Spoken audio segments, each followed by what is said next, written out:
Assalamualaikum warahmatullahi wabarakatuh. Bagaimana kabarnya para sobat cerita?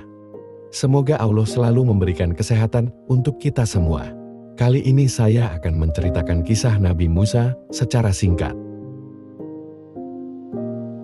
Nabi Musa adalah salah satu nabi besar dalam agama Islam, dan kisah hidupnya diabadikan dalam Al-Quran serta kitab-kitab suci lainnya. Musa lahir pada masa Fir'aun Ramses II memerintah. Suatu hari Firaun mengeluarkan perintah untuk membunuh semua bayi laki-laki yang dilahirkan oleh orang-orang Bani Israel. Karena takut akan pertumbuhan dan pemberontakan kaum tersebut, namun ibu Musa, yakni bernama Yakubia, memilih untuk menyembunyikan bayinya dengan meletakkannya di dalam peti kayu dan melepaskannya di sungai Nil. Peti kayu itu kemudian ditemukan oleh istri Firaun, yakni Asia, yang sedang berjalan-jalan di tepi sungai. Dia tersentuh hatinya oleh bayi itu dan memutuskan untuk mengadopsinya sebagai anak, dan Fir'aun menyetujui keputusan itu.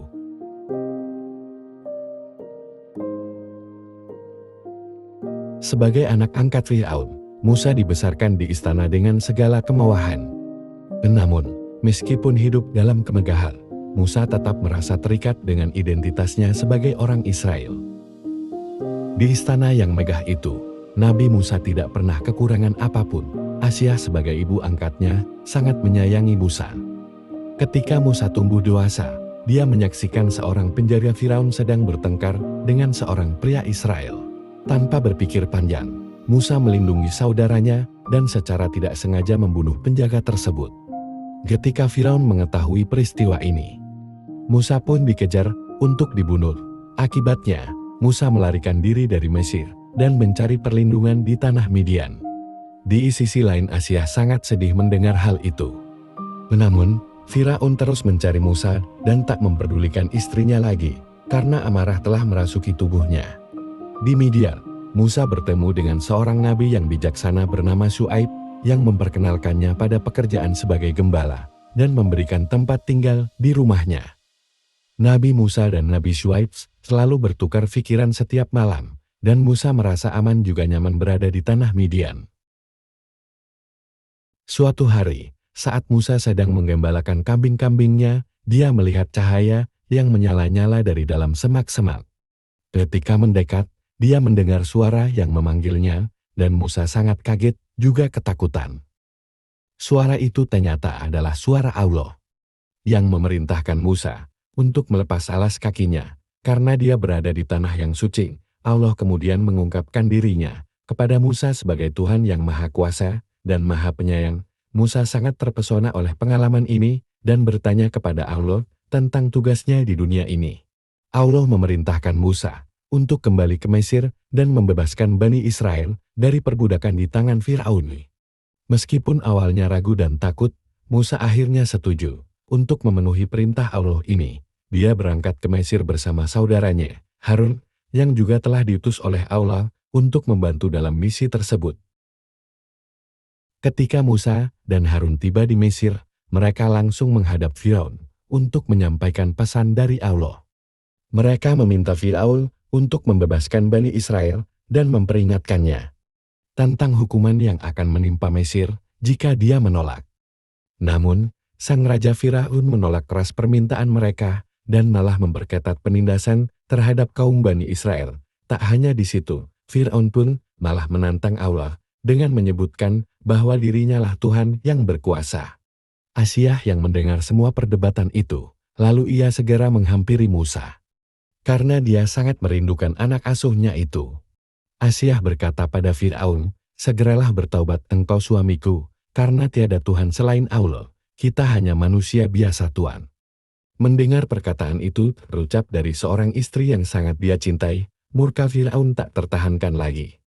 Dia mengutus prajurit untuk memberitahukan pada rakyat bahwa Musa akan bertarung melawan Fir'aun dan membunuh dengan keji siapa saja orang yang menentang dirinya sebagai Tuhan.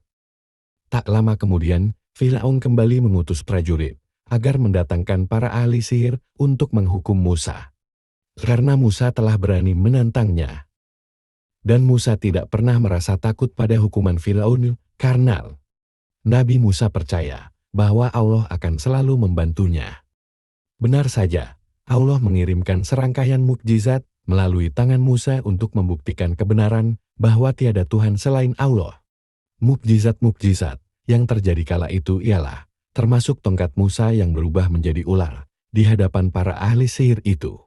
Lalu, air sungai Nil yang berubah menjadi darah dan serangan belalang, lalat, dan belatung yang mengganggu seluruh negeri Mesir. Wabah itu tidak hanya sehari, namun terjadi hampir 1 tahun lamanya. Rakyat Mesir pun banyak yang meninggal karena wabah tersebut.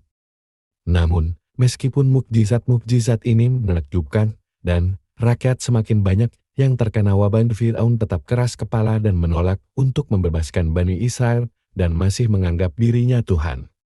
Dan Firaun tetap saja mengejar Musa untuk membunuhnya. Karena sang Raja Firaun menganggap bahwa jika Musa meninggal, kerajaan dan rakyatnya akan kembali seperti semula. Kemudian, suatu hari Musa keluar dari persembunyiannya untuk mencari makanan bagi para kaum pengikutnya. Lalu tak lama kemudian, para prajurit Firaun mengetahui persembunyian Musa. Nabi Musa yang mengetahui hal itu, langsung memerintahkan kepada pengikutnya agar ikut bersamanya untuk mencari tempat yang aman. Ketika sampai di Laut Merah, Allah menurunkan wahyu kepada Musa untuk menghantarkan tongkatnya ke laut tersebut. Lalu Allah berfirman, "Lewatilah laut itu." Seketika itu, air laut langsung terbelah menjadi 2. Dan bergegas Musa bersama pengikutnya melewati jalan itu. Rombongan Firaun yang melihat hal itu, tidak tinggal diam. Tanpa berpikir panjang dia pun bersama prajuritnya ikut melewati jalan laut yang terbelah 2 itu. Ketika mereka sampai di tengah laut, Allah Subhanahu wa Ta'ala langsung menyatukan kembali air laut yang terbelah 2 itu. Dan seketika rombongan Firaun dihancurkan oleh gelombang laut yang menutupi mereka.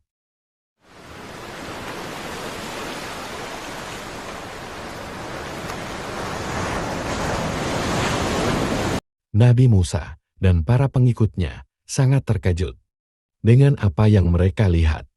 Mukjizat yang Allah berikan itu semakin memperkuat iman mereka. Di perjalanan, mereka tidak berhenti bertasbih dan bersyukur kepada Sang Maha Kuasa atas segala pertolongan yang diberikan. Dan ini adalah puncak dari perjalanan awal kenabian Nabi Musa, di mana dia membawa Bani Israel keluar dari perbudakan menuju kebebasan di bawah bimbingan Allah Subhanahu wa Ta'ala. Bagaimana menurut sobat cerita kisah kali ini? Komen di bawah ya. Dukung terus channel ini dengan menekan tombol like dan subscribe-nya. Wassalamualaikum warahmatullahi wabarakatuh. Thank you for watching.